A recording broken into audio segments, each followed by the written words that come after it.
Sebelum ceritanya dimulai, silakan tulis di kolom komentar dari daerah mana saja teman-teman yang menonton cerita ini. Dan jangan lupa like dan subscribe, agar channel Our Story bisa terus berkembang dan mempersembahkan cerita yang terbaik.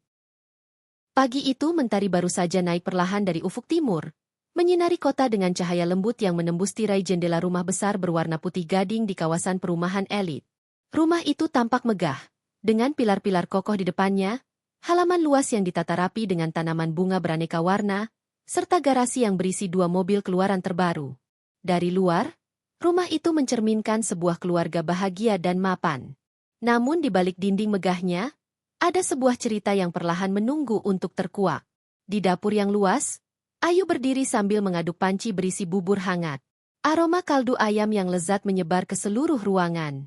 Wajahnya tampak cantik meski sederhana. Kulitnya bersih terawat, sorot matanya lembut namun tegas. Ia mengenakan daster sederhana berwarna biru muda dengan rambut yang diikat seadanya. Meski rumahnya besar, Ayu lebih suka turun tangan sendiri mengurus kebutuhan rumah, bahkan memasak sarapan untuk suami dan mertuanya. Ayu bukanlah wanita biasa. Sejak muda, ia dikenal sebagai sosok pekerja keras. Lahir dari keluarga sederhana di pinggiran kota, Ayu tumbuh dengan mimpi besar. Ayahnya seorang pensiunan guru, ibunya penjahit rumahan. Hidup mereka cukup pas-pasan. Namun Ayu dididik untuk tidak pernah menyerah. Ia kuliah sambil bekerja, dan setelah lulus, Ayu memberanikan diri membuka butik kecil dengan modal tabungan hasil jerih payahnya. Berkat ketekunan dan kejujurannya, butiknya berkembang pesat hingga memiliki cabang di beberapa kota. Semua orang kagum pada kegigihannya. Namun, siapa sangka, di tengah kesuksesannya, Ayu memilih Doni sebagai pasangan hidup. Doni adalah pria tampan, berpenampilan rapi, dengan senyum memikat. Ia berasal dari keluarga yang dianggap terpandang, meski sebenarnya kehidupan mereka tak semapan yang terlihat. Doni awalnya bekerja di sebuah perusahaan swasta, tapi tidak pernah bertahan lama di pekerjaannya. Ada saja alasannya untuk berhenti, mulai dari merasa tidak dihargai, bos yang terlalu menekan, hingga alasan ingin mencoba bisnis sendiri. Ketika Doni menikahi Ayu, banyak orang yang heran. Mereka tahu Ayu adalah wanita yang mandiri dan penuh prestasi, sementara Doni hanya pria biasa tanpa pencapaian berarti. Namun cinta memang seringkali buta. Ayu percaya Doni adalah pasangan yang bisa diajak bersama membangun masa depan. Ia yakin dengan kasih sayang dan pengertian, mereka bisa hidup bahagia. Sayangnya, kehidupan tidak seindah yang dibayangkan. Dari awal pernikahan, Ayu sudah sering menanggung kebutuhan rumah tangga. Doni lebih sering menghabiskan waktu bersama teman-temannya, nongkrong di kafe atau bermain futsal, ketimbang memikirkan pekerjaan tetap. Aku ingin buka usaha, Yu. Begitu alasan Doni setiap kali Ayu mengingatkan soal pekerjaan. Tapi aku butuh modal dulu. Kamu kan sukses, pasti bisa bantu. Ayu yang saat itu masih diliputi rasa cinta, selalu luluh dan menuruti permintaan suaminya. Ia memberikan modal besar untuk usaha restoran yang Doni impikan. Namun sayang, usaha itu tak pernah berkembang. Restoran yang dibuka dengan megah hanya bertahan 6 bulan. Setelah itu bangkrut karena Doni tidak serius mengurusnya. Ayu kecewa, tapi tetap berusaha menghibur dirinya sendiri bahwa kegagalan adalah bagian dari proses. Selain Doni, ada sosok lain yang selalu menjadi bayangan kelam dalam kehidupan Ayu, Hayati, mertuanya. Sejak awal, Hayati tidak pernah benar-benar menyukai Ayu. Ia menganggap Ayu terlalu sombong karena memiliki usaha sendiri, apalagi lebih sukses daripada Doni. Dalam pandangan Hayati, anak laki-lakinya adalah segalanya. Seorang pria tampan yang pantas mendapatkan wanita kaya raya yang mau menuruti semua keinginannya. Ketika tahu Ayu berasal dari keluarga sederhana, Hayati langsung meremehkan. Cantik sih, tapi ya tetap saja darahnya darah orang miskin. Begitu komentar sinis yang pernah keluar dari mulutnya. Meski begitu, Ayu selalu berusaha menghormati Hayati. Setiap kali mertua datang ke rumah, ia menyambut dengan senyum, menyiapkan makanan terbaik, dan melayani dengan tulus. Namun entah mengapa, Hayati tetap saja mencari celah untuk merendahkan. Jika masakan Ayu terlalu asin sedikit saja, komentar pedas keluar. Jika Ayu sibuk mengurus butik hingga tidak sempat menyiapkan makanan, Hayati langsung mengeluh pada Doni bahwa menantunya tidak bisa menjadi istri yang baik. Doni, kamu itu laki-laki, Jangan mau diinjak-injak istri. Lihat, semua harta ini kan hasil dia. Kamu harus tegas, jangan mau terus-terusan ditindas. Begitu kata Hayati suatu malam saat mereka sedang duduk di ruang tamu tanpa Ayu. Doni hanya mengangguk-angguk. Meski dalam hatinya sebenarnya ia merasa nyaman hidup bergelimang fasilitas dari kerja keras Ayu. Hari itu, Ayu selesai menyiapkan bubur ayam kesukaan Doni. Ia membawa mangkuk ke meja makan. Doni sudah duduk di kursi, memainkan ponselnya tanpa menoleh sedikit pun. Wajahnya masih tampan, dengan rambut yang disisir rapi ke belakang, tetapi sorot matanya dingin. Sayang, ini buburnya. Kamu suka yang pakai telur rebus kan? Aku bikin spesial buat kamu. Ucap Ayu lembut sambil meletakkan mangkuk di hadapan suaminya. Doni hanya mendengus kecil. Iya. Tanpa terima kasih, ia langsung menyendok bubur itu. Tak lama, suara langkah kaki terdengar dari arah tangga. Hayati turun dengan mengenakan daster panjang warna hijau tua. Meski usianya sudah menginjak 60 tahun, ia masih tampak tegas dengan sorot mata yang tajam. Rambutnya digelung rapi, wajahnya dilapisi bedak tipis. Apa ini sarapannya? Tanyanya Sini sambil melirik mangkuk di meja. Bubur ayam, Bu. Saya bikin hangat-hangat supaya enak dimakan, jawab Ayu dengan sopan. Bubur lagi, gumam Hayati. Orang rumah sebesar ini masa menunya cuma bubur. Kamu itu istri atau pembantu, sih? Kalau menantu lain, pasti tiap pagi meja penuh lauk. Ada rendang, ayam goreng, sambal, buah. Ini, bubur murahan begini. Wajah Ayu menegang, tapi ia menunduk, berusaha menahan hati. Maaf, Bu. Saya pikir Doni suka bubur, jadi saya buatkan. Nanti siang saya masak lauk lain, Bu. Doni yang duduk di meja justru menambahkan, iya, yuk. Ibu benar. Jangan malas. Rumah besar, uang banyak, tapi makan cuma bubur. Hati Ayu perih mendengar kalimat itu. Ia yang sudah bangun sejak subuh untuk menyiapkan makanan, tetap saja disalahkan. Namun ia tidak membantah. Baik, nanti saya siapkan menu lebih lengkap. Hari-hari Ayu berjalan seperti itu. Di luar, ia sibuk mengurus butik dan perusahaannya. Ia harus menghadiri rapat dengan para karyawan, mengatur pengiriman barang, bahkan membuat desain busana terbaru. Tapi di rumah, semua hasil jerih payahnya tidak pernah dihargai. Doni selalu menuntut lebih. Hayati selalu mengkritik. Namun Ayu tetap bertahan. Dalam hatinya, ia masih percaya bahwa pernikahan adalah ibadah. Ia tidak ingin anak-anaknya kelak melihat orang tuanya berpisah karena hal sepele. Meski sebenarnya, luka di hatinya semakin hari semakin dalam. Malam itu, setelah seharian sibuk di butik, Ayu pulang ke rumah. Ia baru saja menyelesaikan pertemuan dengan investor yang tertarik bekerja sama dengannya. Hatinya sempat lega karena usahanya semakin berkembang. Namun begitu masuk rumah, yang menyambutnya adalah suara lantang Hayati. Kamu kemana saja seharian? Rumah ini kamu biarkan kosong. Anak saya tidak dijaga. Suami kamu makan seadanya. Dasar istri tidak tahu diri. Ayu menoleh, melihat Doni sedang duduk di sofa sambil menonton televisi. Wajahnya tenang, seolah tidak peduli dengan tuduhan ibunya. Saya baru pulang kerja, Bu. Saya sudah titip makanan di kulkas tadi pagi. Doni tinggal panaskan saja, jawab Ayu dengan suara pelan. Panaskan sendiri? Kamu pikir anak saya ini siapa? Dia laki-laki, tidak pantas disuruh-suruh begitu, seru Hayati. Doni menoleh sekilas, lalu menambahkan, iya, yuk. Kamu itu terlalu sibuk dengan kerjaan.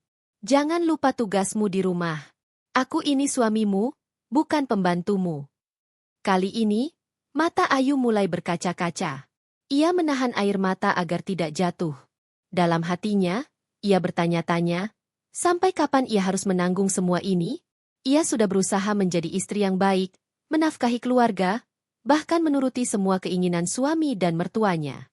Tapi mengapa yang ia dapat hanya caci maki? Namun Ayu masih memilih diam. Ia masuk ke dapur, melepas tasnya, lalu menyiapkan makanan untuk suaminya. Hatinya remuk, tetapi ia menutupi dengan senyum palsu. Ia tidak ingin menunjukkan kelemahan.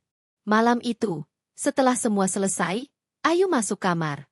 Ia duduk di tepi ranjang, menatap Doni yang sibuk dengan ponselnya. Mas, panggilnya lirih. Apa? Jawab Doni singkat tanpa menoleh.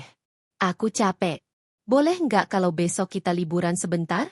Kita jalan-jalan, biar pikiran kita segar.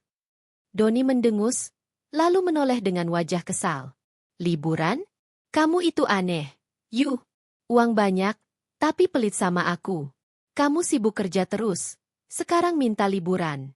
Kalau mau liburan, kasih aku modal buat bisnis baru. Itu lebih berguna.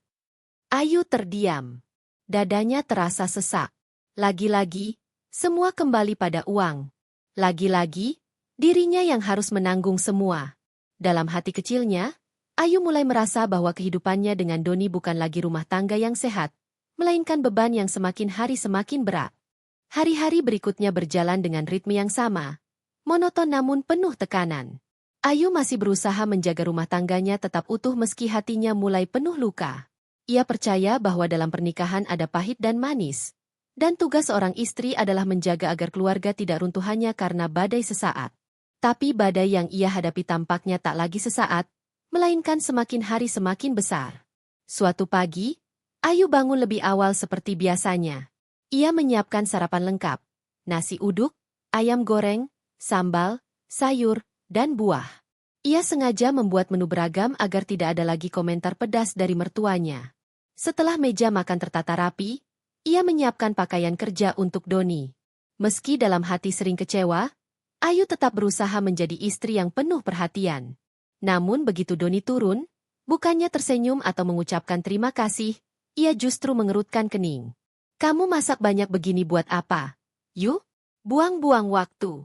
Aku juga nggak terlalu suka makanan berat pagi-pagi. Belum sempat Ayu menjawab, Hayati sudah menyusul turun dari kamar. Ia melihat meja makan penuh, lalu tersenyum tipis. Nah, gini kan baru namanya istri. Jangan cuma bubur. Dari dulu harusnya begini.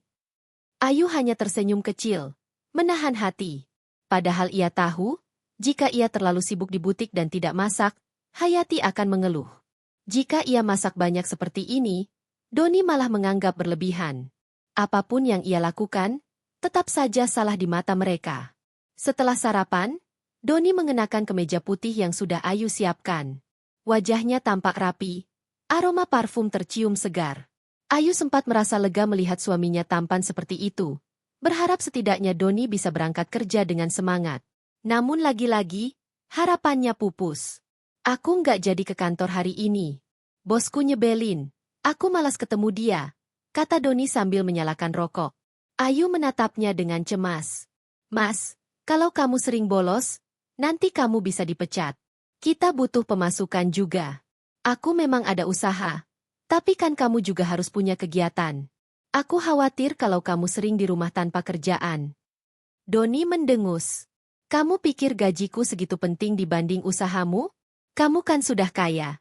Yuh, gaji kantoran kecil itu nggak sebanding sama penghasilanmu. Aku lebih baik cari peluang bisnis sendiri. Modalin aku, dan lihat nanti aku bisa lebih hebat dari sekarang. Ucapan itu membuat Ayu terdiam. Ia ingat modal ratusan juta yang pernah ia berikan untuk restoran Doni, tapi hasilnya hancur. Ia masih trauma dengan kegagalan itu. Mas, aku nggak keberatan bantu, tapi tolong pikirkan baik-baik. Usaha itu butuh keseriusan, bukan hanya modal. Aku capek kalau harus terus menutup kerugian. Doni langsung melotot. Kamu ini gimana sih? Katanya istri harus dukung suami. Aku punya ide bagus, tapi kamu malah curiga. Kamu terlalu pelit sama aku. Jangan kira aku nggak tahu. Kamu simpan banyak uang di rekening. Kalau bukan untuk aku, untuk siapa lagi? Saat itu, Hayati ikut menyahut. Betul, Doni. Kamu istrinya, Ayu. Uangmu itu sudah jadi milik suamimu. Jangan suka atur-atur suami. Anak saya itu laki-laki, dia yang berhak memimpin, bukan kamu. Kalau kamu nggak mau nurut, berarti kamu durhaka.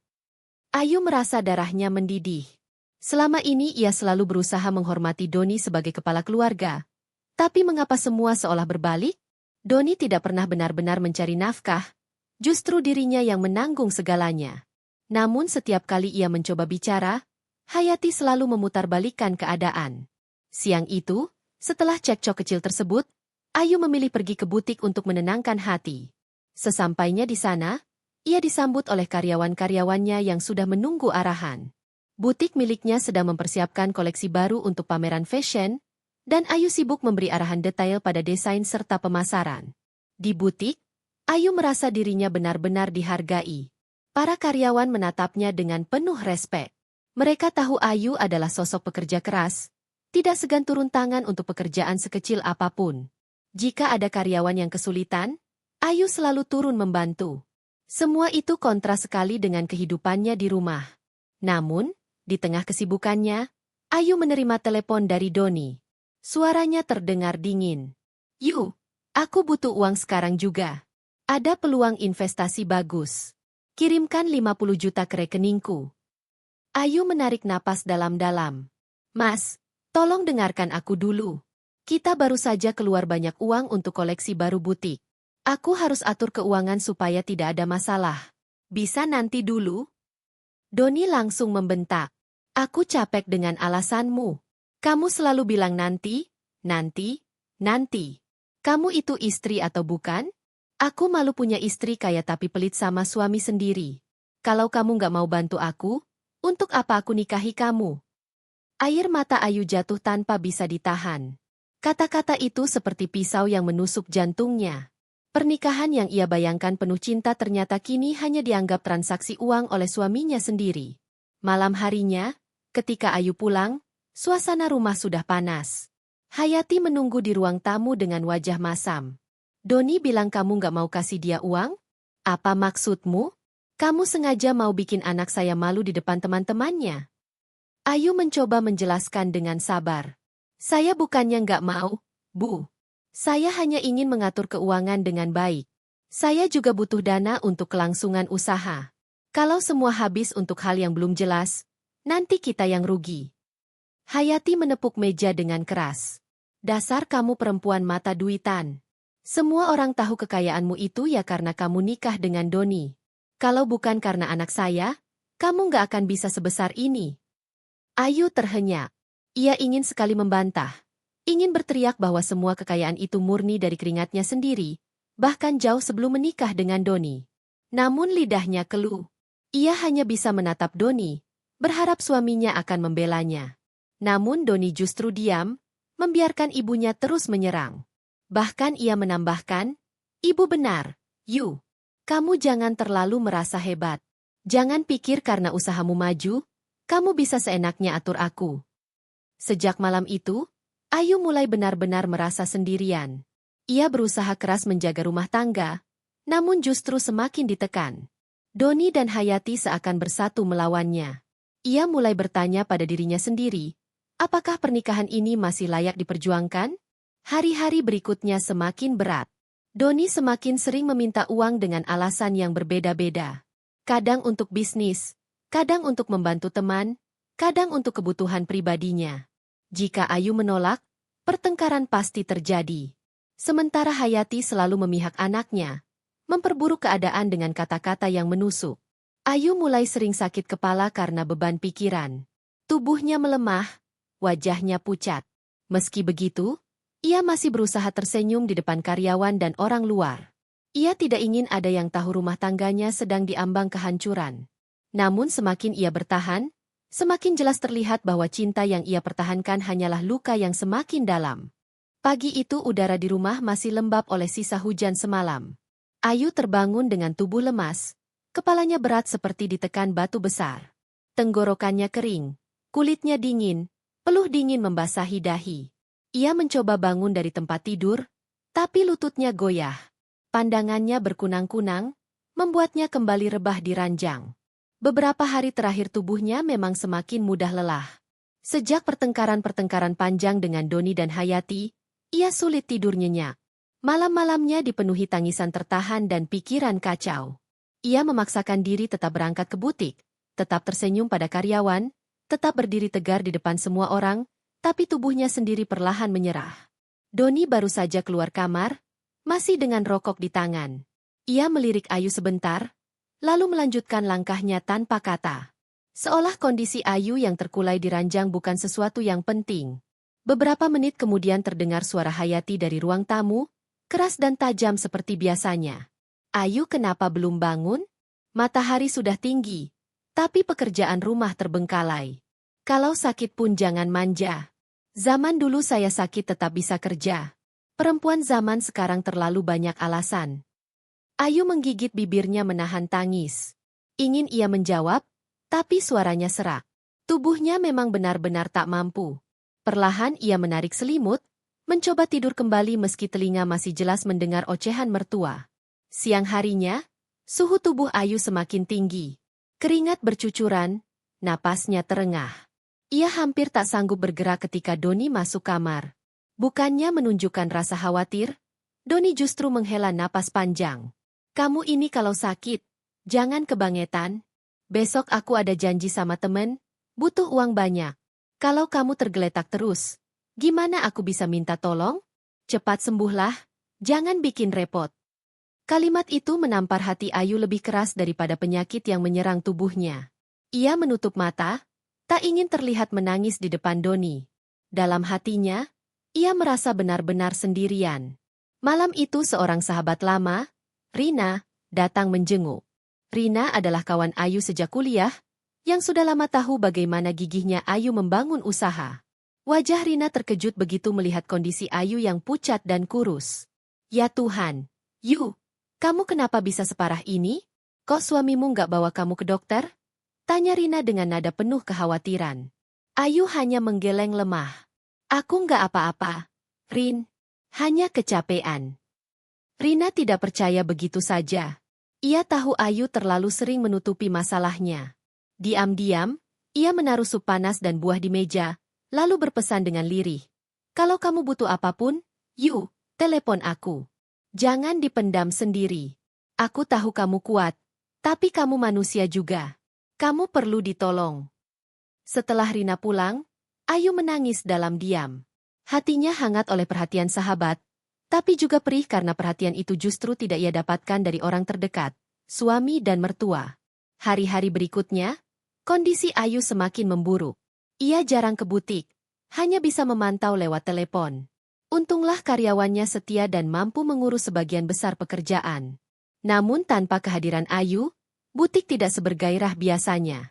Sementara itu, Doni dan Hayati justru sibuk dengan urusan mereka sendiri. Doni sering keluar malam, entah bersama siapa. Pulang dengan aroma alkohol, kadang membawa cerita samar tentang teman bisnis. Hayati, di sisi lain, semakin sering menggerutu di rumah, menyalahkan Ayu yang dianggap malas. Apa gunanya perempuan kalau kerjaannya cuma tidur? Uang banyak pun kalau istri nggak nurut, laki-laki bisa kehilangan wibawa. Oceh Hayati suatu sore di depan Doni, sengaja agar terdengar oleh Ayu yang sedang berbaring. Ucapan itu membuat Ayu merasa terhina. Ia ingin menjelaskan betapa lelahnya ia bekerja bertahun-tahun demi keluarga, tapi suaranya tertahan di tenggorokan. Tubuhnya lemah, hatinya rapuh, dan yang bisa ia lakukan hanya meneteskan air mata. Suatu malam, ketika Ayu terjaga karena panas badannya, ia mendengar percakapan samar di ruang tengah.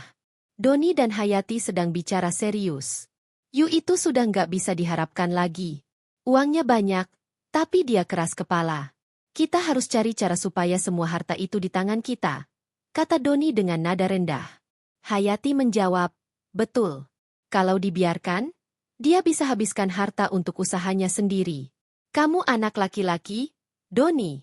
Kamu yang seharusnya pegang kendali. Jangan mau terus-terusan diatur perempuan. Lagi pula, kalau dia makin sakit, kita bisa buat alasan untuk ambil alih segalanya. Hati Ayu berdegup kencang. Napasnya tercekat. Ia menutup mulut dengan tangan agar tidak bersuara. Dari balik pintu kamar yang sedikit terbuka, ia menangkap dengan jelas bagaimana suami dan mertuanya merencanakan sesuatu yang jahat. Air mata mengalir deras. Ia tak menyangka, orang yang seharusnya melindungi justru ingin menghancurkannya. Malam itu ia tidak bisa tidur. Pandangannya kosong menatap langit-langit kamar. Hatinya hancur berkeping-keping. Beberapa hari setelahnya, Rina kembali datang dan mendapati Ayu lebih pucat dari sebelumnya. Ia mendesak agar Ayu diperiksa ke rumah sakit. Meski awalnya menolak, Akhirnya Ayu menurut. Dari hasil pemeriksaan, dokter menyatakan Ayu mengalami gangguan lambung parah akibat stres dan kelelahan, ditambah anemia berat. Ia diminta istirahat total dan menjalani perawatan. Rina menatap Doni dengan tajam saat itu. Mas Doni, ini serius. Istri Mas butuh perhatian. Tolong jangan disepelekan. Namun Doni hanya mengangguk asal, lalu sibuk memainkan ponselnya. Wajahnya jelas tidak menunjukkan kepedulian. Rina makin geram, tapi ia menahan diri demi Ayu. Selama Ayu dirawat di rumah, Doni dan Hayati tidak menunjukkan perubahan sikap. Mereka memang menyediakan makanan, tapi lebih sering dengan wajah cemberut, seakan Ayu hanya beban. Kadang Hayati bahkan sengaja berkata keras, "Kalau begini terus, habis sudah harta kita hanya untuk obat. Perempuan lemah, bikin repot saja." Ayu semakin sadar, dirinya benar-benar tidak punya tempat di rumah itu. Cinta yang ia berikan tak pernah dihargai. Sakitnya tubuh masih bisa ia tahan, tapi sakit di hati terasa jauh lebih dalam. Dalam kesendiriannya, Ayu mulai menatap masa lalu. Ia ingat bagaimana dulu ia berjuang sendirian membangun butik dari nol, menjahit baju hingga larut malam, menabung sedikit demi sedikit, hingga akhirnya sukses. Semua dilakukan dengan harapan bahwa setelah menikah ia punya pasangan yang bisa mendukung dan membagi beban. Tapi kenyataan yang ia terima jauh berbeda. Malam demi malam, Ayu memandang keluar jendela, menatap bintang. Hanya pada bintang ia berani berbisik, "Ya Allah, beri aku kekuatan. Jangan biarkan aku hancur sendirian. Jika aku masih harus bertahan, tunjukkan alasannya. Jika aku harus pergi, tunjukkan jalannya." Tubuhnya semakin lemah.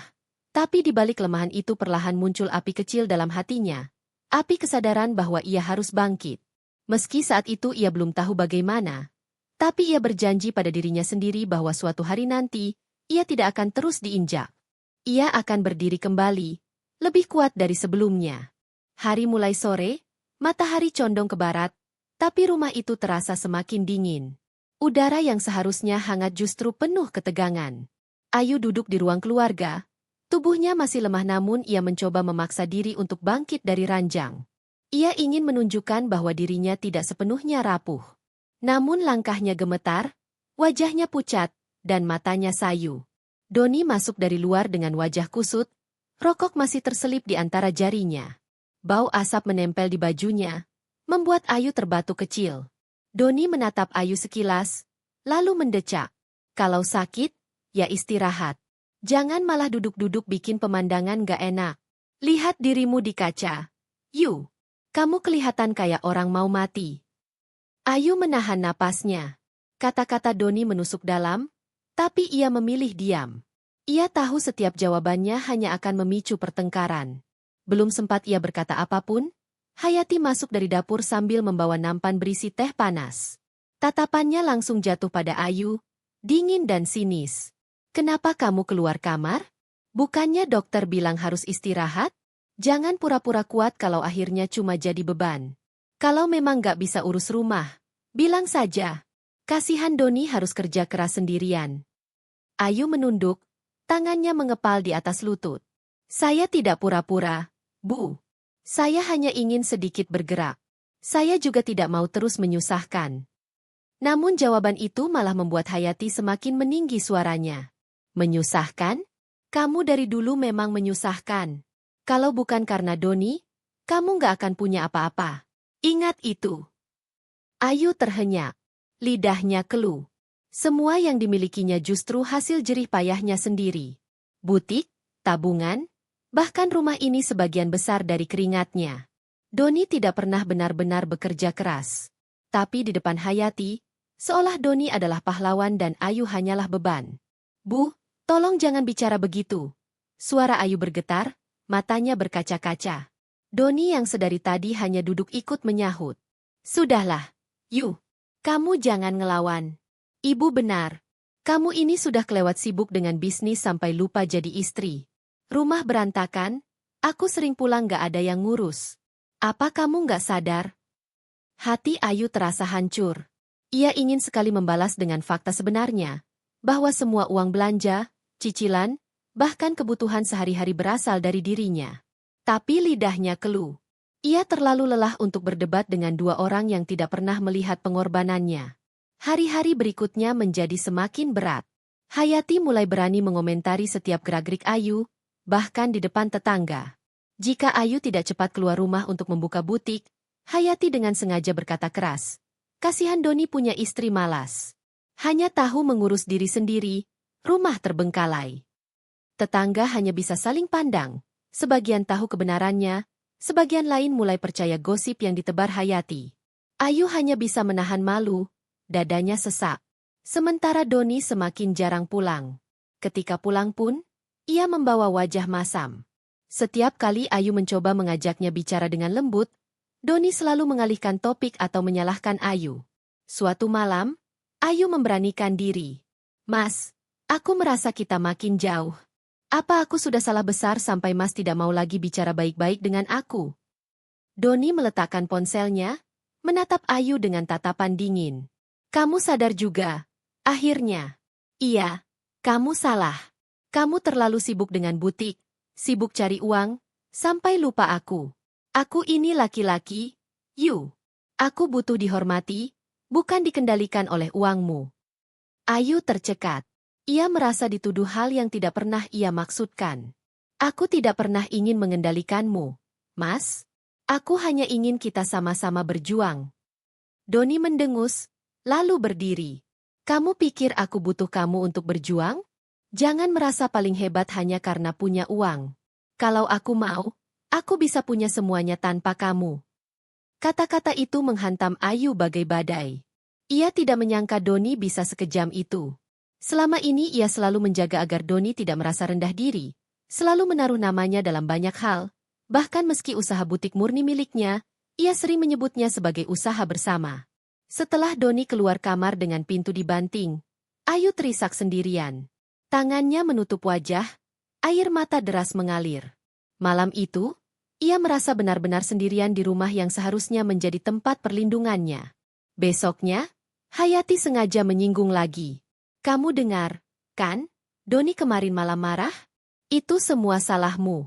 Kamu memang bukan istri yang baik. Kalau kamu tidak berubah, jangan salahkan siapa-siapa kalau Doni mencari yang lain." Ancaman itu menusuk telinga Ayu. Tubuhnya lemas, tapi hatinya mulai bergolak. Ia sadar, perlahan suami dan mertuanya sedang berusaha melemahkan dirinya, baik secara fisik maupun mental. Namun meski hancur di dalam, Ayu mencoba tetap berdiri tegak. Ia tetap datang ke butik walau tubuhnya ringkih. Ia tersenyum pada karyawan, memastikan roda usaha tetap berjalan. Ia tidak ingin orang luar tahu bahwa rumah tangganya nyaris runtuh. Di sisi lain, Ayu mulai menyadari bahwa dirinya tidak bisa terus membiarkan keadaan seperti ini. Kata-kata Doni dan Hayati sudah semakin berani, seakan mereka yakin Ayu tidak akan pernah melawan. Malam-malam Ayu penuh doa dan tangisan. Ia berusaha menguatkan hati, menenangkan pikirannya.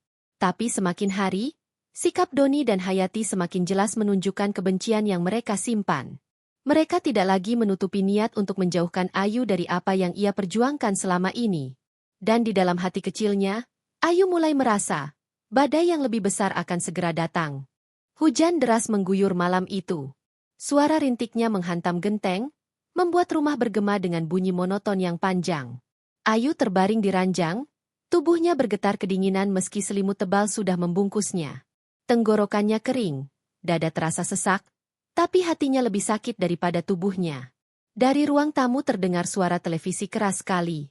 Hayati menonton sinetron sambil sesekali berteriak kesal pada tokoh di layar, seolah-olah rumah itu miliknya seorang. Sementara Doni, seperti biasa, belum juga pulang. Belakangan, ia semakin sering menghabiskan malam di luar, pulang dini hari dengan mata merah dan aroma alkohol menyengat. Malam itu Ayu tak bisa menahan rasa ingin tahunya. Ketika jarum jam mendekati pukul 1, suara motor Doni terdengar di halaman. Ayu menyingkap sedikit tirai jendela kamar dan mengintip. Jantungnya berdegup kencang. Doni turun dari motor, namun bukan sendirian. Ada seorang perempuan yang ikut turun, tertawa pelan sambil merapikan rambutnya yang basah oleh hujan. Tubuh Ayu gemetar hebat. Matanya membesar, nafasnya tercekat. Ia menahan mulutnya dengan tangan agar tidak berteriak. Perempuan itu jelas bukan siapa-siapa dari keluarga mereka, dan caranya berdiri dekat dengan Doni seakan mereka sudah sangat akrab. Doni membuka pintu dengan kunci cadangan, mengintip sebentar ke dalam. Hayati rupanya sudah tertidur di sofa ruang tamu. Dengan tenang, Doni menggiring perempuan itu masuk, lalu menutup pintu pelan. Ayu mundur dari jendela, tubuhnya limbung. Dunia seakan runtuh di hadapannya.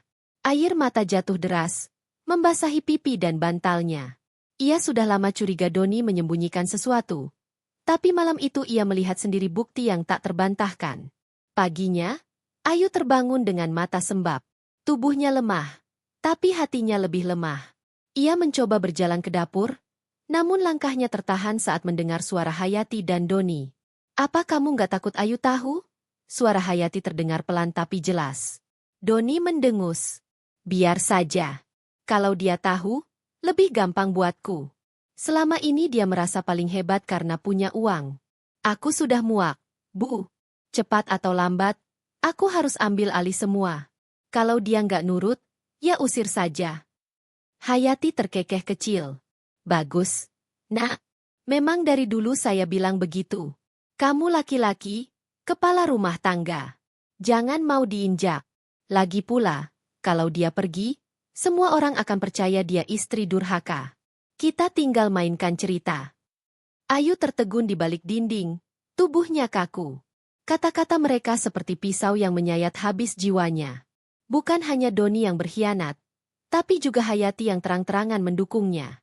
Hari-hari berikutnya menjadi semakin mencekam. Doni mulai terang-terangan mengabaikan Ayu. Jika Ayu mencoba bicara, Doni hanya menjawab singkat, kadang membentak. Hayati, di sisi lain, memperlakukan Ayu seperti orang asing di rumah itu. Suatu sore, Ayu memberanikan diri menegur Doni. Ia menunggu Doni pulang, duduk dengan tangan gemetar di ruang tengah. Begitu Doni masuk, Ayu menatapnya dengan mata basah. "Mas, aku tahu, aku lihat sendiri. Tolong jangan bohong lagi. Kalau Mas memang sudah tidak mau dengan aku, bilang saja. Aku lebih baik terluka dengan kejujuran daripada terus dipermainkan." Doni berhenti sejenak, lalu tertawa sinis. "Akhirnya kamu sadar juga. Baguslah. Jadi aku nggak perlu lagi pura-pura. Memang betul, Yu. Aku sudah bosan sama kamu. Dan jangan pikir kamu bisa hidup tanpa aku. Harta-hartamu itu semua bisa aku pegang. Kamu nggak punya apa-apa di sini." Ayu terdiam. Kata-kata Doni lebih tajam dari pedang. Saat itu Hayati muncul dari dapur, langsung menyambar. "Nah, kalau kamu sudah dengar dari mulut Doni sendiri, jangan banyak drama lagi. Lebih baik kamu siapkan diri. Rumah ini bukan hanya milikmu. Kamu harus tahu diri." Ayu berdiri dengan gemetar, tubuhnya ingin roboh. Tapi entah dari mana, ada kekuatan yang membuatnya berkata lirih namun tegas. "Rumah ini berdiri dari hasil jerih payahku. Butik, tabungan, semuanya aku bangun sendiri. Kalian tidak berhak mengusirku."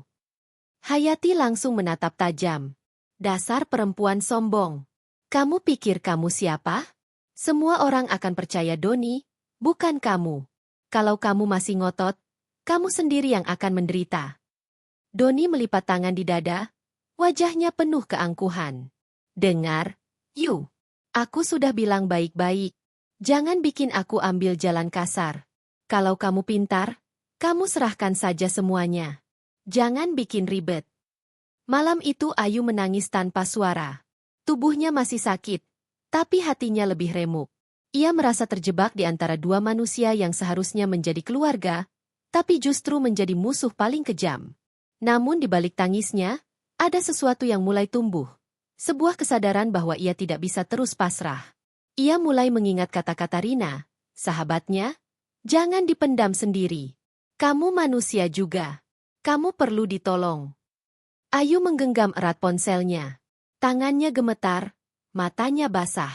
Untuk pertama kalinya ia berpikir, mungkin ia harus menceritakan semuanya pada Rina. Mungkin saatnya ia berhenti diam. Matahari pagi menembus jendela dengan cahaya pucat, namun rumah itu tetap terasa gelap. Ayu duduk termenung di tepi ranjang. Matanya bengkak karena semalaman menangis. Tangannya masih menggenggam ponsel, tetapi ia belum punya cukup keberanian untuk menekan nama Rina di layar. Hatanya penuh keraguan. Apakah ia benar-benar harus membuka semua aib rumah tangganya? Apakah ia siap menghadapi kenyataan bahwa semua orang akan tahu betapa buruk sikap Doni dan Hayati terhadapnya? Di ruang tamu, suara Hayati sudah terdengar nyaring. Wanita itu berbicara lewat telepon dengan tetangga, sengaja keras-keras agar Ayu mendengar. Iya, betul, Bu. Ayu sekarang jarang ngurus rumah. Kasihan Doni, pulang kerja rumah berantakan. Dia juga sudah nggak peduli sama suaminya. Nggak tahu deh, istri macam apa itu. Kalau saya jadi Doni, sudah saya ceraikan dari dulu. Kata-kata itu menusuk telinga Ayu. Ia menutup wajah dengan kedua tangannya, menahan tangis yang ingin pecah. Ia tahu gosip itu akan segera menyebar ke seluruh kompleks. Dan sekali lagi, ia yang akan tampak salah di mata orang lain. Siang harinya, Ayu memberanikan diri keluar rumah untuk sekadar menghirup udara. Ia berjalan perlahan menuju toko kecil di ujung jalan, mencoba membeli beberapa kebutuhan dapur. Namun sepanjang jalan, ia merasakan tatapan aneh dari beberapa tetangga. Ada yang berbisik-bisik, ada yang berpura-pura menyapa namun dengan senyum kaku. Di depan warung, Bu Nani, salah satu tetangga yang cukup akrab, menyapanya dengan ragu. Ayu, apa kabar? Sehat. Ayu mencoba tersenyum, meski bibirnya gemetar. Alhamdulillah, Bu, meski masih agak lemah. Bu Nani menatapnya iba, namun raut wajahnya ragu. Seakan ada banyak pertanyaan yang ingin ia lontarkan, tapi ia menahan diri. Kalau butuh bantuan, bilang saja ya. Jangan dipendam sendiri. Ayu hanya mengangguk. Ia bisa menebak apa yang sudah didengar Bu Nani dari mulut Hayati. Dan itu membuat dadanya semakin sesak. Setiba di rumah, Ayu langsung masuk kamar, duduk di tepi ranjang. Lalu akhirnya memberanikan diri membuka ponsel. Dengan napas tercekat, ia menekan nama Rina. Suara sahabatnya langsung terdengar di ujung sana, hangat dan penuh kekhawatiran. Ayu? Ya Allah, akhirnya kamu telepon juga. Aku sudah lama nunggu kamu bicara. Kamu kenapa? Sakitmu gimana sekarang? Air mata Ayu langsung jatuh. Ia berusaha bicara, tapi suaranya pecah. Rina, aku nggak kuat. Aku lihat sendiri Doni bawa perempuan lain. Dan, Bu Hayati, mereka berdua sekarang terang-terangan ingin mengusir aku dari rumah. Suara Rina terdengar tercekat. Astaga, Yu, sabar ya. Kamu harus kuat. Kamu nggak sendirian, ada aku. Kamu jangan diam saja. Kalau kamu terus diam, mereka akan semakin berani. Kamu harus lawan. Ayu mengusap air matanya. Aku takut, Rin. Mereka sudah membuat semua orang percaya kalau aku istri yang buruk. Kalau aku bicara, siapa yang akan percaya padaku? Rina menarik napas panjang sebelum menjawab. Aku percaya sama kamu. Dan aku tahu siapa Ayu sebenarnya. Kamu orang baik, kamu kerja keras. Kamu sayang sama suamimu. Jangan pernah merasa sendirian. Mulai sekarang, setiap kamu butuh sesuatu, bilang sama aku. Aku akan selalu di pihakmu. Ucapan itu membuat dada Ayu sedikit lega. Untuk pertama kalinya setelah sekian lama, ia merasa masih ada seseorang yang benar-benar peduli padanya. Malamnya, saat Ayu kembali mencoba bicara dengan Doni, suasana malah semakin panas. Doni pulang larut malam, matanya merah, langkahnya gontai. Begitu masuk kamar, ia langsung melempar jaket ke kursi tanpa peduli. Mas, kita harus bicara. Ayu memberanikan diri. Doni menatapnya dengan malas. Bicara apa lagi? Aku capek. Mas, aku tahu kamu sudah berubah. Aku tahu kamu dekat dengan perempuan lain. Aku mohon, kalau memang kamu sudah tidak mau dengan aku, jangan hina aku dengan cara begini. Aku masih istrimu, aku masih punya harga diri. Doni tertawa sinis. Harga diri? Kamu pikir kamu masih punya harga diri? Lihat dirimu, Yu. Kamu sakit-sakitan, nggak bisa jadi istri yang baik. Aku berhak bahagia. Kalau kamu nggak bisa bahagiain aku, jangan salahkan aku cari yang lain. Air mata Ayu kembali jatuh. Mas, jangan begitu. Aku sudah berusaha sekuat tenaga. Semua yang kita punya ini, aku yang berjuang. Apa itu tidak berarti apa-apa bagimu? Doni mendekat, suaranya meninggi. Justru itu. Kamu selalu merasa lebih hebat hanya karena punya uang. Aku muak dipandang rendah. Mulai sekarang, aku yang pegang semuanya. Kamu diam saja. Kalau kamu melawan, jangan salahkan aku kalau kamu benar-benar kehilangan segalanya. Ayu terpaku, tubuhnya gemetar. Saat itu juga, Hayati muncul di depan pintu kamar dengan wajah masam. Sudah, Don. Jangan buang-buang waktu. Perempuan ini memang gak tahu diri. Kalau dia masih berani melawan, kita ajarkan dia supaya sadar. Kata-kata itu membuat Ayu merasa terpojok habis-habisan. Malam itu ia menangis lagi. Namun kali ini air matanya tidak hanya berisi kesedihan. Ada kemarahan yang mulai tumbuh, pelan-pelan menguat di balik luka hatinya. Ia mulai sadar, jika ia terus diam, Doni dan Hayati benar-benar akan menghancurkan hidupnya. Pagi itu udara begitu pengap, meski matahari baru saja terbit. Ayu duduk di kursi rotan dekat jendela kamarnya, memandang kosong ke arah halaman rumah. Matanya sayu, kepalanya terasa berat, namun hatinya lebih kacau dari sebelumnya. Setelah malam panjang penuh caci maki dari Doni dan Hayati, ia merasa tubuhnya makin rapuh. Tetapi, di balik lemahannya, ada bara kecil yang mulai menyala. Bara yang selama ini ia pendam karena terlalu takut. Telepon dari Rina semalam terus terngiang di telinganya. Suara sahabatnya terdengar begitu yakin dan penuh keyakinan. Seakan mendorong Ayu agar tidak lagi pasrah. Kamu harus mulai jaga dirimu sendiri. Yu, jangan biarkan mereka merampas segalanya. Setiap hal yang kamu miliki, lindungi. Mereka sedang menunggu lengahmu. Kata-kata itu membuat Ayu tersadar. Ia menatap lemari kayu di sudut kamar, tempat ia menyimpan dokumen penting. Sertifikat rumah, surat tanah, rekening tabungan, juga dokumen kepemilikan butiknya. Ia berdiri perlahan, membuka lemari, lalu memeriksa satu persatu. Tangannya gemetar saat melihat map biru berisi dokumen-dokumen tersebut. Semua masih rapi, tapi nalurinya mengatakan bahwa ia tidak boleh lagi membiarkannya di rumah ini. Ketika sedang memandangi lembar-lembar kertas itu, suara Hayati tiba-tiba terdengar dari luar kamar.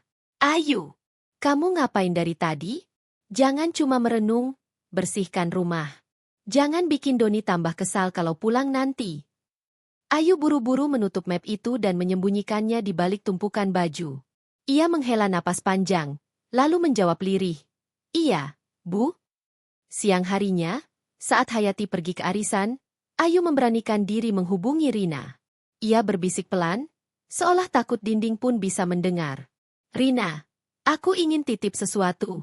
Aku takut kalau surat-surat pentingku diambil Doni dan Bu Hayati. Aku mau simpan di tempatmu.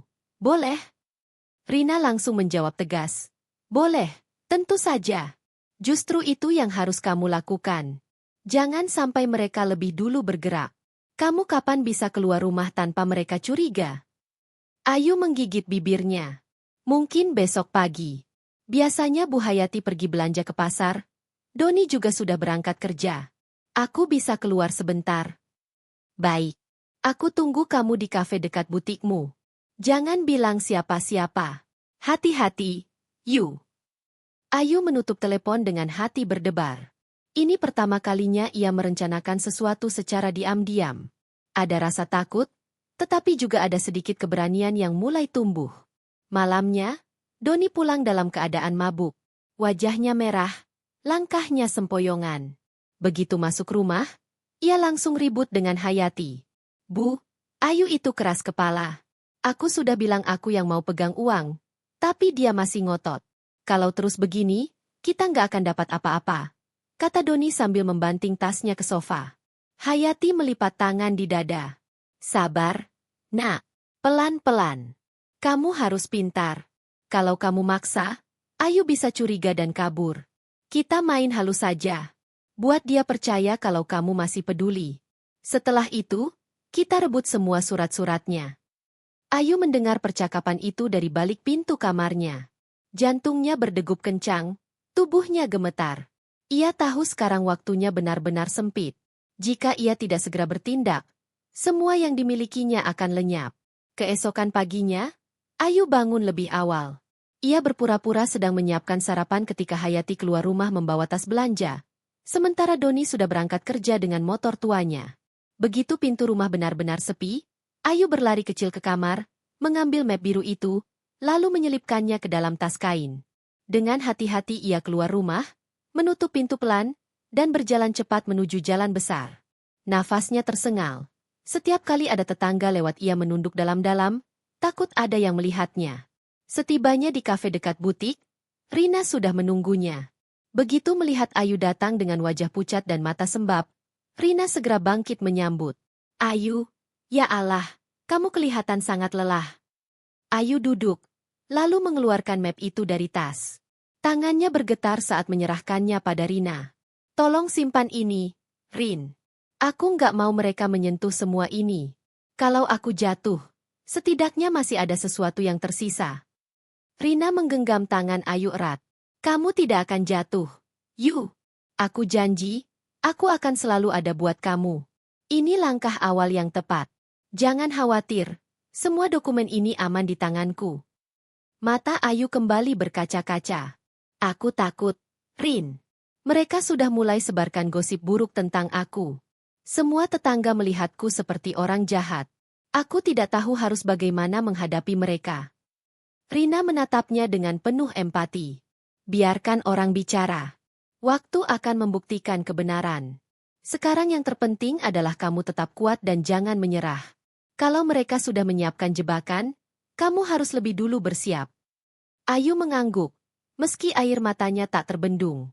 Namun, tanpa sepengetahuan Ayu, dari kejauhan ada sepasang mata yang mengawasi. Salah seorang kenalan Hayati yang kebetulan berada di kafe itu, melihat Ayu memberikan sesuatu pada Rina. Dengan cepat, orang itu mengirim pesan pada Hayati, Bu, saya lihat Ayu tadi ketemu temannya. Kayaknya dia kasih berkas atau map. Hati-hati, jangan sampai dia sembunyiin sesuatu. Sementara itu, Ayu pulang ke rumah dengan hati yang sedikit lebih lega. Ia tidak tahu bahwa langkah kecilnya menyelamatkan dokumen justru akan membuat Hayati dan Doni semakin curiga dan mempercepat rencana busuk mereka. Malam itu, ketika Ayu berbaring di ranjang, ia merasa sedikit lebih tenang. Tapi jauh di dalam hati, ada firasat buruk yang tak bisa ia abaikan. Seperti badai besar yang sedang bersiap menghancurkan segalanya. Hari-hari berikutnya berjalan semakin menyesakan bagi Ayu. Sejak pertemuannya dengan Rina di kafe, ia selalu merasa was-was. Setiap kali mendengar suara pintu berderit atau langkah kaki di luar kamar, jantungnya berdegup kencang. Ia merasa seolah seluruh gerak-geriknya kini diawasi. Hayati tampak makin sering memelototinya. Ada tatapan penuh kecurigaan setiap kali Ayu keluar kamar, atau sekadar duduk termenung di ruang tamu. Sementara Doni, meskipun tidak selalu berada di rumah, sikapnya semakin kasar. Nada bicaranya berubah dingin, penuh amarah, seakan tak ada lagi sedikit pun kasih sayang tersisa. Suatu sore, ketika Ayu tengah melipat pakaian di kamar, Hayati masuk tanpa mengetuk. Wanita itu berdiri di depan pintu, menatap Ayu tajam. Kamu tadi pagi pergi kemana? Tanyanya dengan suara yang penuh selidik. Ayu terkejut, tangannya berhenti melipat.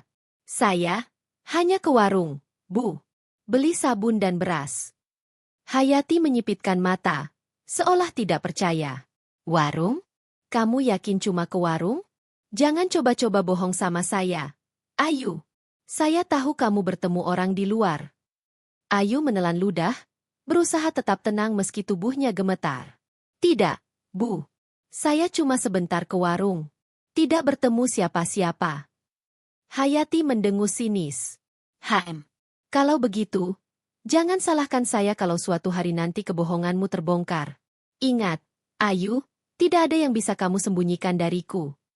Setelah berkata begitu, Hayati keluar meninggalkan kamar, meninggalkan Ayu dengan perasaan campur aduk, antara takut, marah, sekaligus curiga. Ia tahu, ucapan Hayati barusan bukan sekadar ancaman kosong. Malam itu, ketika Doni pulang, Ayu mendengar percakapan samar antara Doni dan ibunya di ruang tamu. Mereka bicara dengan suara pelan, seolah tak ingin Ayu mendengar, tapi beberapa kalimat tetap jelas tertangkap telinganya. Dia sudah curiga. Nak, bisik Hayati.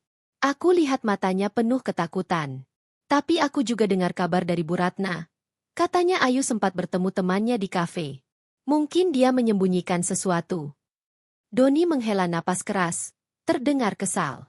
Kalau dia benar-benar sembunyikan harta atau surat-surat, kita harus cari tahu cepat.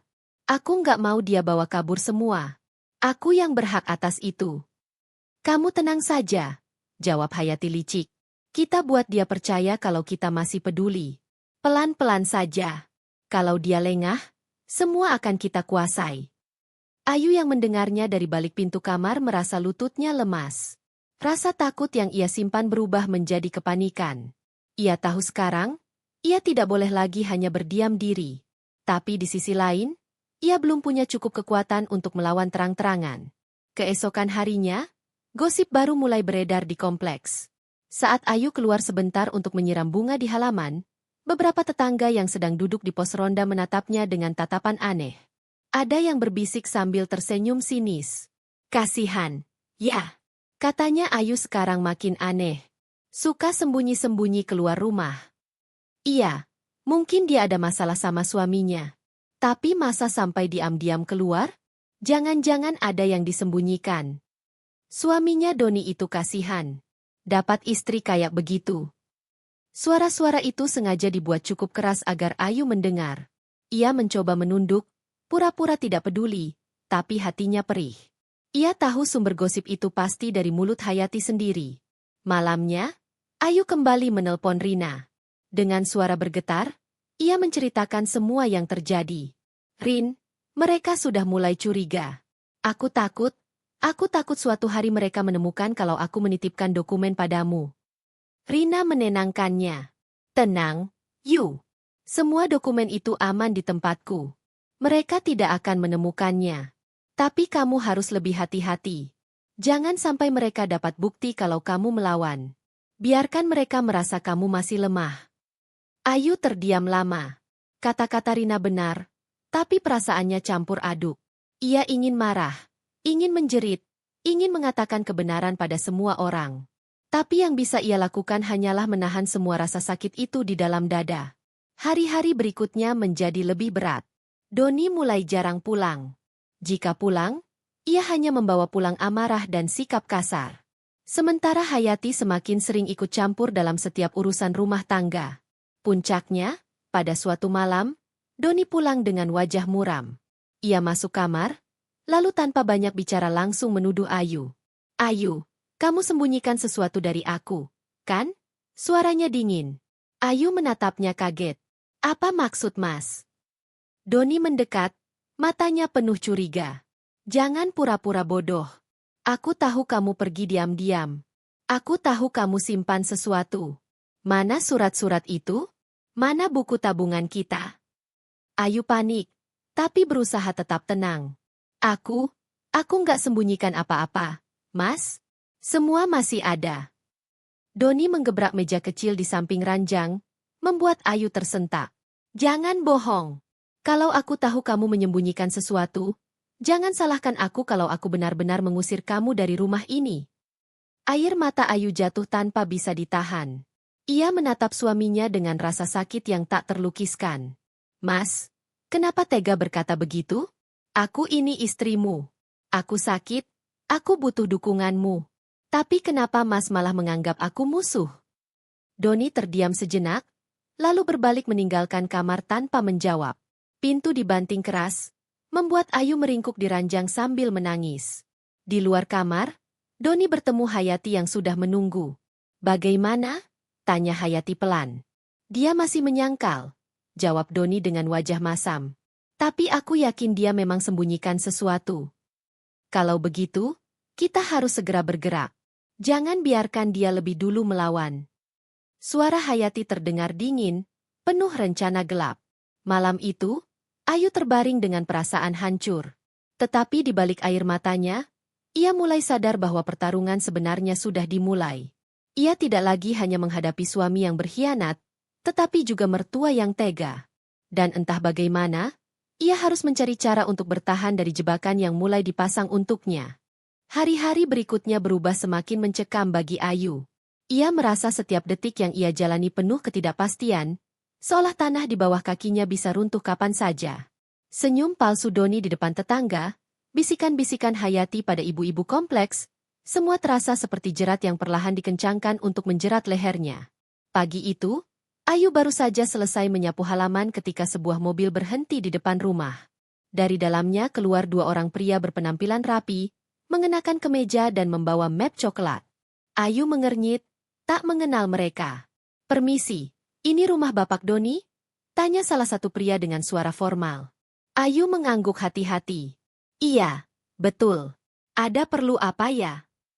Sebelum Ayu sempat bertanya lebih lanjut, Hayati tiba-tiba muncul dari dalam rumah, wajahnya penuh senyum ramah. "Oh, ini pasti orang Bang, kan? Silakan masuk." Ayu terkejut mendengar kata, "Bang." Jantungnya langsung berdegup kencang. Kedua pria itu masuk ruang tamu, lalu duduk sambil mengeluarkan berkas-berkas. "Kami dari pihak bank, ingin membicarakan mengenai permohonan pinjaman atas nama Bapak Doni dan Ibu Ayu," ucap salah seorang dari mereka. Ayu terperangah. "Pinjaman? Pinjaman apa? Saya tidak pernah mengajukan pinjaman." Sebelum ia sempat melanjutkan, Doni masuk ruang tamu dengan langkah tenang, wajahnya dibuat sedemikian rupa seakan ia orang paling polos di dunia. "Ah, sayang, maaf, aku belum sempat cerita. Aku memang ajukan pinjaman kecil untuk tambahan modal usaha. Tapi aku kira ini tidak perlu membuatmu khawatir." Ayu menatap Doni tak percaya. "Mas, kenapa tidak bicara padaku dulu? Itu kan menyangkut nama aku juga." Doni tersenyum hambar, lalu menepuk tangan Ayu seakan-akan menenangkan. "Tenanglah, Yu. Semua untuk kebaikan kita. Aku tidak akan melakukan sesuatu yang membahayakan." Namun, hati Ayu tidak bisa tenang. Ia tahu pasti ada yang salah. Apalagi ketika salah satu petugas bank menyerahkan salinan berkas pengajuan, Ayu melihat ada tanda tangannya yang dipalsukan di situ. Tangannya bergetar, wajahnya pucat pasi. "Ini, tanda tangan saya?" bisiknya lirih. Hayati cepat-cepat menimpali dengan suara tegas. "Jangan sok lupa, Ayu. Kamu sendiri yang setuju. Waktu itu kamu bilang tidak masalah. Jangan sekarang pura-pura tidak tahu." Ayu menoleh ke arah mertuanya dengan mata terbelalak. "Saya tidak pernah tanda tangan. Saya tidak pernah tahu soal ini." Petugas bank tampak kebingungan. Doni buru-buru tertawa kaku, berusaha menutupi ketegangan. "Maaf, istri saya ini memang sering sakit belakangan, kadang pelupa. Tapi betul, kami sepakat soal pinjaman ini. Tidak ada masalah, Pak." Kedua petugas akhirnya berpamitan, setelah Doni menjanjikan akan menyelesaikan proses administrasi dalam waktu dekat. Begitu mereka pergi, Ayu langsung menatap Doni dengan wajah penuh amarah dan air mata. "Mas, bagaimana bisa tega memalsukan tanda tangan aku? Bagaimana bisa Mas bawa-bawa namaku untuk sesuatu yang aku tidak tahu sama sekali?" Doni yang biasanya meledak-ledak, kali ini justru tenang. Ia melipat tangan di dada, menatap Ayu dengan senyum sinis. "Ayu, dengar baik-baik. Semua harta ini, rumah ini, tanah ini, usaha itu, semua akan jadi milikku. Kamu pikir kamu bisa menguasai semuanya sendirian? Jangan mimpi. Aku suamimu, aku punya hak. Mas, itu harta hasil jerih payahku. Uangku, usahaku." Ayu menjerit, suaranya parau. Hayati ikut masuk ruang tamu, wajahnya penuh ejekan. "Dasar perempuan tidak tahu diri. Kamu pikir kalau tidak ada Doni, kamu bisa punya semua ini? Ingat, kamu hidup di rumah keluarga suamimu. Jangan berlagak seolah kamu lebih berkuasa." Ayu berdiri dengan tubuh gemetar. Air matanya mengalir deras. "Kalian berdua tega sekali, teganya memperlakukan aku seperti ini. Aku ini bukan orang asing. Aku ini keluarga kalian." Doni mendekat, wajahnya semakin dingin. "Mulai sekarang, Yu, berhenti melawan. Kalau tidak, kamu akan menyesal. Ingat, aku bisa bikin semua orang percaya kalau kamulah yang salah. Kamu yang gila. Kamu yang tidak waras." Kata-kata itu menampar Ayu lebih keras dari pukulan apapun. Ia teringat gosip-gosip tetangga yang akhir-akhir ini semakin liar. Seolah-olah semua sudah diatur sedemikian rupa agar ia terlihat buruk di mata orang lain. Malam itu, Ayu kembali menghubungi Rina. Dengan suara tersendat, ia menceritakan semua kejadian siang tadi. "Mereka memalsukan tanda tanganku, Rin. Mereka mau ambil pinjaman atas namaku. Aku takut mereka akan menjeratku dengan hutang yang bukan aku buat. Rina terdengar geram di seberang telepon. Astaga, Yu, ini sudah keterlaluan. Kamu harus hati-hati. Kalau perlu, kita bawa ini ke jalur hukum. Ayu menggeleng meski Rina tak bisa melihatnya. Aku belum siap, Rin. Aku tidak punya bukti cukup. Aku takut kalau aku melawan sekarang, mereka malah balik menuduh aku macam-macam. Lalu mau sampai kapan kamu diam? Mereka jelas-jelas sedang menjebakmu, Yu. Ayu terdiam lama. Suaranya lirih penuh kepasrahan. Aku tahu, Rin, aku tahu. Tapi aku belum bisa. Aku harus sabar. Aku harus cari cara yang tepat. Kalau aku salah langkah, semua akan hancur. Di sisi lain, Doni dan Hayati semakin yakin bahwa rencana mereka berjalan sesuai jalur. Malam itu, Doni duduk bersama ibunya di ruang tengah, berbincang dengan suara rendah. Sudah saatnya kita dorong Ayu keluar, Bu, kata Doni dengan tatapan dingin. Kalau perlu, kita buat dia seolah-olah tidak waras. Dengan begitu, semua akan lebih mudah. Hayati mengangguk pelan, bibirnya melengkung licik. Betul. Kita buat semua orang percaya kalau dia memang sakit jiwa. Biar nanti kalau kita rebut hartanya, tidak ada yang membela dia. Doni tersenyum tipis. Ya, sebentar lagi, Ayu akan kehilangan segalanya. Dan dia tidak akan bisa apa-apa. Di kamar, Ayu terbaring dengan mata terbuka lebar.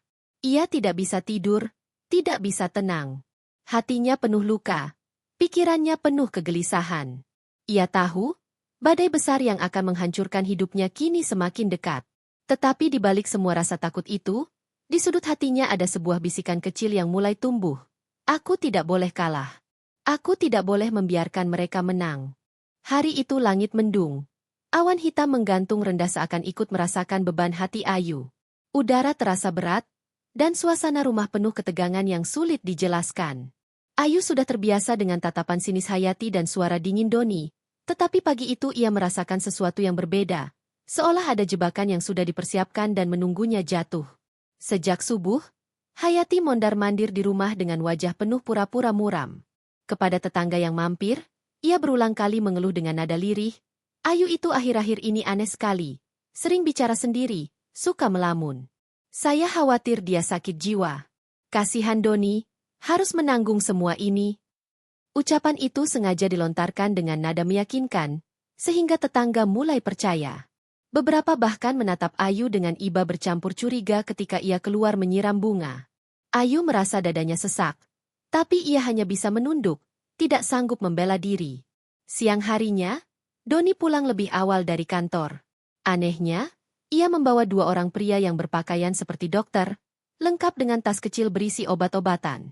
Sayang, ujar Doni dengan nada pura-pura lembut, aku sudah panggil dokter untukmu. Kamu perlu diperiksa. Kamu sering lupa, sering menangis, sering bicara sendiri. Aku khawatir ada yang salah dengan pikiranmu. Ayu terbelalak, wajahnya pucat. Mas, apa-apaan ini? Aku tidak sakit jiwa. Aku sehat. Aku hanya lelah karena semua tekanan. Dokter yang dibawa Doni mencoba mendekat, tetapi Ayu mundur sambil menggeleng keras. Jangan sentuh aku. Kalian sudah merencanakan ini, kan?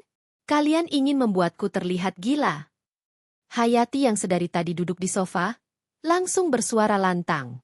Lihat, kan? Dia menolak bantuan. Dia marah-marah sendiri. Bukankah itu tanda jelas dia tidak waras? Tetangga yang kebetulan lewat dan mendengar keributan pun ikut mengintip dari pagar. Beberapa masuk untuk melihat apa yang terjadi. Dan di hadapan mereka semua, Doni dengan lihai memainkan perannya sebagai suami penyayang yang teraniaya. Ayu, tenanglah, sayang, aku hanya ingin menolongmu. Jangan menolak dokter. Ini semua demi kebaikanmu. Ayu menangis terseduh-seduh, suaranya parau. Mas, tolong jangan lakukan ini padaku. Aku masih waras. Aku masih bisa berpikir jernih. Jangan permalukan aku di depan orang-orang. Tapi semakin ia berteriak, semakin semua orang menganggapnya memang tidak waras. Hayati bertepuk tangan kecil sambil pura-pura mengelus dada. Astaga, Bagaimana nasib anakku ini kalau punya istri seperti ini? Kalau Ayu benar-benar gila, bagaimana kehidupan rumah tangga mereka? Aku kasihan sekali pada Doni. Tetangga-tetangga berbisik, beberapa mengangguk setuju. Ayu semakin terpojok. Melihat situasi yang menguntungkan, Doni memberikan tanda pada kedua dokter itu untuk mendekat. Bawa dia ke kamar, periksa dia. Kalau perlu beri obat penenang. Ayu meronta, berlari ke arah pintu, tetapi Hayati sudah berdiri di sana menghadang. Dengan tubuhnya yang lebih besar, ia mendorong Ayu hingga jatuh tersungkur di lantai. Tas kecil yang dibawa Ayu terlepas, isi di dalamnya berhamburan, termasuk catatan kecil berisi curhatannya tentang penderitaan selama ini. Hayati cepat-cepat memungut catatan itu, lalu membacanya keras-keras di depan semua orang. Hah, lihat ini. Ayu menulis hal-hal aneh tentang kita. Dia bilang kita ingin mencelakainya. Apa ini bukan bukti kalau dia berhalusinasi? Orang sehat mana yang menulis keluarganya sendiri ingin membunuhnya? Semua mata memandang Ayu dengan tatapan iba bercampur takut. Ayu menangis sejadi-jadinya. Suaranya pecah. Itu bukan halusinasi. Itu kenyataan. Mereka memang ingin menjebak aku. Namun tak seorang pun percaya. Bahkan ada tetangga yang berbisik lirih. Kasihan sekali Doni, istrinya benar-benar sudah tidak waras rupanya. Melihat keadaan semakin berpihak padanya, Doni akhirnya berdiri dan berkata dengan suara berat namun penuh kepura-puraan, Ayu, aku sudah cukup sabar. Kalau kamu terus seperti ini, aku tidak bisa lagi hidup denganmu. Demi keselamatan kita semua, mulai hari ini, kamu tidak bisa tinggal di rumah ini lagi. Ayu tersentak, tubuhnya lemas. Mas, jangan usir aku. Ini rumahku juga. Aku yang membeli, aku yang bekerja keras untuk semua ini. Hayati menimpali dengan nada mengejek. Bohong. Semua orang tahu Doni yang mencari nafkah. Kamu hanya numpang hidup di sini.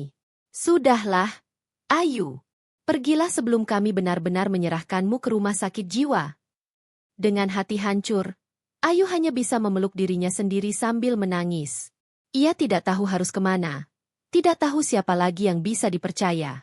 Tapi dalam hatinya, bara itu kembali menyala.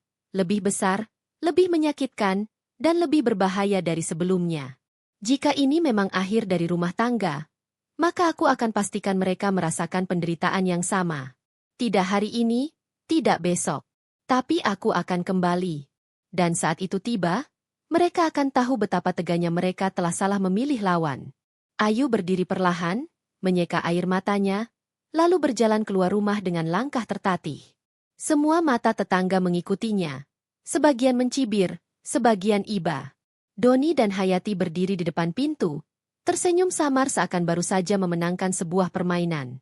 Mereka tidak pernah tahu bahwa perempuan yang mereka usir itu menyimpan kekuatan besar yang kelak akan membuat mereka terjatuh dalam jurang yang sama sekali tidak mereka duga.